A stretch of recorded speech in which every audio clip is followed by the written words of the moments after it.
Baik anak-anak, dalam pertemuan hari ini kita akan membahas materi tentang bagaimana cara untuk meningkatkan rasa percaya diri. Sebelum kita masuk ke materi tentang cara untuk meningkatkan rasa percaya diri, alangkah lebih baiknya untuk kita mengetahui apa itu percaya diri. Adakah yang ingin berpendapat tentang apa itu percaya diri? Apakah tidak ada yang ingin berpendapat? Kalau begitu, sepertinya kalian masih bingung ya tentang konsep dari rasa percaya diri itu sendiri. Kalau begitu, Ibu akan menjelaskan terlebih dahulu tentang pengertian dari beberapa ahli tentang konsep percaya diri. Yang pertama itu ada dari Loster pada bukunya tahun 2002 halaman keempat. Menurut Loster, kepercayaan diri itu merupakan suatu sikap atau keyakinan pada diri sendiri, sehingga kita bisa bertindak tanpa merasa cemas dan bebas untuk melakukan hal-hal yang kita inginkan. Serta kita juga bertanggung jawab atas segala perbuatan yang kita lakukan. Kita juga memiliki dorongan untuk lebih mengenal tentang kelebihan dan kekurangan yang kita miliki. Yang kedua itu ada pendapat dari Rahmat pada bukunya tahun 2000 halaman ke-109. Menurut Rahmat, kepercayaan diri itu dapat diartikan sebagai rasa percaya pada diri sendiri yang dimiliki oleh setiap orang dalam kehidupannya. Bagaimana orang tersebut memandang dirinya secara utuh. Yang ketiga itu ada pendapat dari Tantawi dalam Kamus Istilah Bimbingan dan Konseling pada tahun 2005 halaman ke-87. Menurutnya, kepercayaan diri itu merupakan kondisi mental atau psikolog dari seseorang yang memberikan keyakinan kuat pada dirinya untuk berbuat atau melakukan suatu tindakan. Orang yang tidak percaya diri itu dia memiliki konsep diri yang negatif, kurang percaya pada kemampuannya dan lebih sering menutup dirinya sendiri. Dari 3 pendapat ahli yang Ibu jelaskan barusan, adakah yang bisa menyimpulkan apa itu percaya diri? Yang bisa menyimpulkan, tolong angkat tangan. Ya, silakan ya, yang duduk di bangku depan. Ya, jawaban teman kalian itu sudah bagus. Rasa percaya diri atau self-cognition itu adalah keyakinan yang dimiliki oleh seorang individu akan kemampuan yang dimilikinya. Dan orang yang percaya diri itu tidak akan terpengaruh dengan omongan orang lain. Dari orang-orang yang memiliki rasa percaya diri itu, kita bisa melihat ciri dan karakteristik yang mereka miliki. Contoh yang pertama itu, orang percaya diri, mereka tidak akan berpura-pura atau membuat topeng hanya untuk dapat diterima oleh orang lain. Yang kedua, mereka itu berani untuk menghadapi sebuah penolakan dari orang lain. Dan mereka berani juga untuk menampilkan diri mereka apa adanya.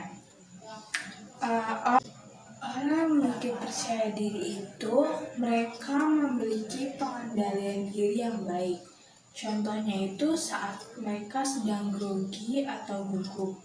Mereka tidak akan menunjukkannya di hadapan orang banyak. Mereka akan berusaha untuk menampilkan kondisi terbaik dari diri mereka. Yang keempat itu, mereka memiliki internal locus of control. Apa itu internal locus of control? Yaitu mereka memandang sebuah keberhasilan ataupun kegagalan tergantung dari usaha yang telah mereka lakukan. Mereka itu tidak akan mudah menyerah pada suatu keadaan yang sulit. Mereka juga tidak akan bergantung kepada orang lain. Yang kelima, mereka itu memiliki cara pandang yang positif, baik itu pada diri sendiri, pada orang lain, ataupun pada kondisi atau keadaan yang sedang mereka hadapi. Yang keenam itu, mereka memiliki harapan yang bersifat realistis pada diri mereka sendiri. Sehingga saat sebuah harapan mereka itu tidak terwujud, mereka masih dapat melihat sisi positif dari keadaan atau kejadian yang telah mereka alami. Nah, tadi kan kita sudah membahas tentang pengertian dan ciri-ciri atau karakteristik dari rasa percaya diri. Sekarang kita akan membahas tentang bagaimana cara untuk meningkatkan rasa percaya diri dalam diri kita, atau memupuk agar rasa percaya diri itu dapat terbangun menjadi lebih kuat. Rasa percaya diri itu berasal dari sikap-sikap positif yang harusnya mutlak kita miliki dan kembangkan agar menjadi lebih kuat. Nah, yang pertama itu kita harus bangkit dengan kemauan yang kuat.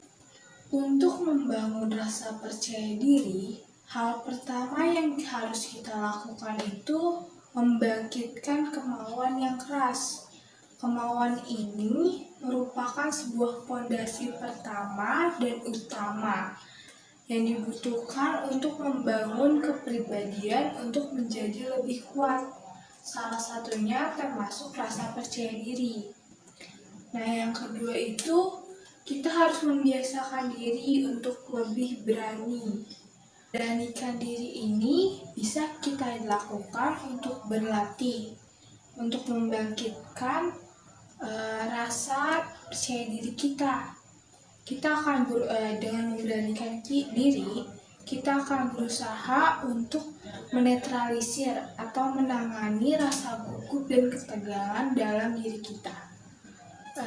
Berawal dari memberanikan diri, kita akan mulai terbiasa. Dengan terbiasa tersebut, rasa gugup yang kita miliki pun dengan membiasakan untuk berani merupakan salah satu cara atau sarana untuk berlatih menangani atau menetralisir rasa gugup atau grogi yang kita miliki. Yang awalnya kita berusaha untuk berani, lama-kelamaan hal itu akan menjadi sebuah kebiasaan. Saat hal itu sudah menjadi sebuah kebiasaan, maka pikiran negatif atau rasa gugup yang pada awalnya ada pada diri kita akan menghilang. Ini merupakan salah satu cara untuk membangkitkan rasa percaya diri dalam diri kita. Selain berusaha untuk memberanikan diri, kita juga harus membiasakan untuk berinisiatif. Maksud dari berinisiatif itu, kita harus memiliki keinginan untuk menjadi lebih baik pada setiap kesempatan tanpa harus menunggu atau mendapatkan perintah dari orang lain. Nah, yang kelima itu ada bersikap mandiri. Kita harus berusaha sebaik dan semaksimal mungkin untuk memenuhi kebutuhan kita sendiri tanpa harus bergantung pada orang lain. Nah, yang keenam itu ada mau belajar dari kegagalan. Sebagai setiap individu pasti kita pernah mengalami kegagalan. Nah, dari kegagalan itu sikap mental kita harus dapat menerima dan kemudian mengambil hikmah dari kegagalan yang kita alami. kita harus mengambil pelajaran untuk keesokan harinya menjadi lebih baik. Lalu yang ketujuh itu ada tidak mudah menyerah. Dalam keadaan sesulit apapun, kita harus melakukan usaha semaksimal mungkin, tidak langsung menyerah ataupun langsung bergantung kepada. Yang kedelapan, kita harus bisa membangun pendirian yang kuat. Maksud dari pendirian yang kuat itu contohnya saat kita diterpa oleh berbagai masalah atau pengaruh negatif, kita harus percaya pada diri kita sendiri, berpegang teguh pada kepercayaan kita, dan tidak akan terpengaruh oleh keadaan sekitar maupun omongan orang lain. Lalu yang ke-9 itu ada bersifat kritis dan objektif. Maksud dari bersikap kritis dan objektif itu untuk membangun rasa percaya diri yang kuat, setiap orang itu harus selalu mengembangkan sikap kritis dan objektif. Yang ke-9 itu yaitu mengembangkan sikap kritis dan objektif. Dengan kita mengembangkan sikap kritis dan objektif, kita dapat menilai diri kita sendiri secara keseluruhan. Dengan menilai diri kita, nantinya kita akan mengetahui apa saja kelemahan ataupun kelebihan yang kita miliki, sehingga kita dapat mengatasi kelemahan kita dan mengembangkan kelebihan kita. Selanjutnya yaitu ada pandai membaca situasi. Pasti dalam kehidupan kita pernah menghadapi berbagai situasi yang berbagai atau bermacam-macam situasi yang terkadang menyulitkan kita. Kalau kita tidak pandai membaca situasi yang sedang dihadapi, selanjutnya pandai membaca situasi.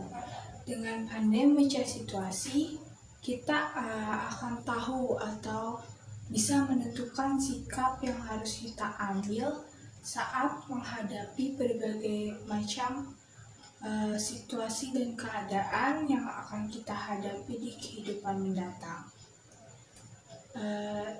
Selain pandai membaca situasi, kita juga harus pandai menempatkan diri kita. Misalkan pandai menempatkan diri, maka kita akan mengetahui mana urusan yang boleh kita campuri atau kita bantu, dan mana urusan yang sama sekali tidak boleh kita campuri. Dengan tahu menempatkan diri ini, orang lain akan lebih menghargai diri kita sendiri. Yang terakhir, seseorang harus bisa melakukan penyesuaian diri dari pendekatan kepada orang lain. Seseorang yang bisa melakukan penyesuaian diri tanpa kehilangan jati dirinya atau melakukan pendekatan kepada orang lain secara wajar akan menimbulkan dampak positif bagi individu tersebut. Selain bisa membangun relasi yang baik, itu merupakan salah satu faktor untuk mencapai kesuksesan. Sekiranya itu informasi yang dapat Ibu sampaikan tentang bagaimana cara untuk meningkatkan rasa percaya diri. Kegiatan selanjutnya kita akan membuat kelompok menjadi 6 kelompok. Masing-masing kelompok Ibu harap dapat mencari faktor-faktor apa sajakah yang bisa membuat seseorang itu kehilangan rasa percaya dirinya. Kalian bisa mencari melalui buku di perpustakaan ataupun melalui internet. Ibu akan memberikan waktu selama 1 jam. Setelah itu kita masing-masing kelompok akan mempresentasikan hasil diskusi dan informasi yang dicari ke depan kelas. Oke, sekarang kita mulai untuk membuat kelompoknya dengan cara